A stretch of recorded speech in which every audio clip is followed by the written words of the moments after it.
দেখেন কিভাবে মই জাল, এইটা হচ্ছে মই জাল, এই যে হচ্ছে মই জাল। এই মই জাল কিভাবে সাদা হয় আর কি বান্ধা হবে সেটা আপনাদের দেখাই।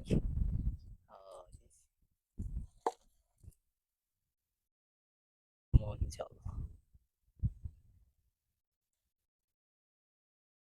এক এক জালের এক এক রকম সিস্টেম।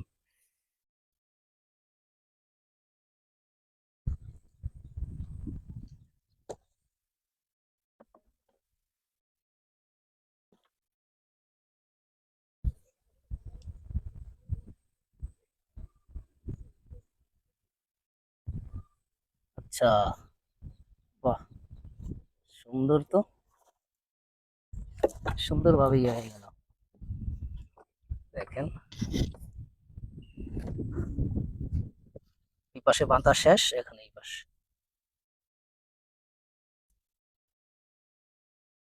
পাশে সিস্টেমটা আবার একটু আলাদা। জোরে টাইট করে বাঁধা লাগবে, ধরা লাগবে না, ধরা লাগবে না।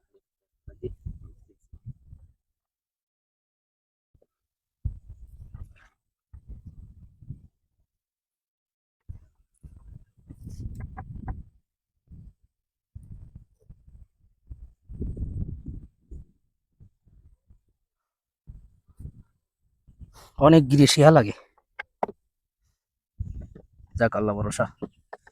এখন আবার আরো কিছু বাধা লাগবে, এই যে, ও আচ্ছা, ইট বাধা লাগে, দেখেন দেখেন ইট কহেন মতো লাগে দাদা, দুই পাশে দুইখান না, এই দেখেন দুই পাশে দুইখান ইট বাধা লাগবে, এই যে,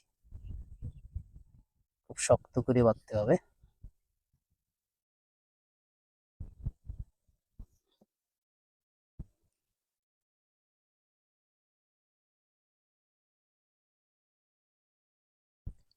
খুব শক্ত করে বাঁধতে হবে ইট, এরকম দুই পাশে দুইখান ইট আবার ফুটো করা আছে, দেখেন যদি ভেঙে যায় তাহলে তো ভাঙাতে হবে না।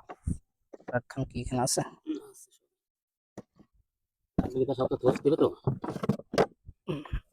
ওই আর একখান ওই পাশে বাঁধা হচ্ছে। আসলে এক এক জালের সিস্টেম এক এক রকম।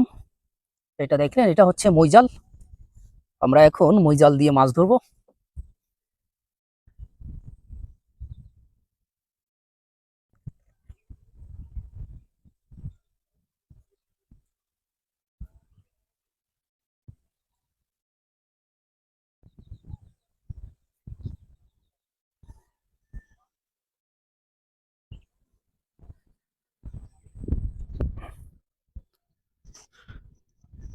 আমরা এখন এই জায়গা দিয়ে মই জাল টানবো, এই যে এই যে যে কোলটা দেখছেন, এই যে এখান দিয়ে মই জাল টানা হবে।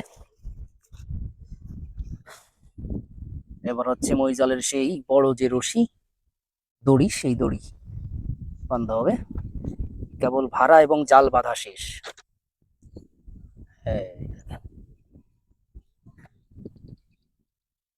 দুইটা মুখ দুই পাশে বাঁধতে হবে।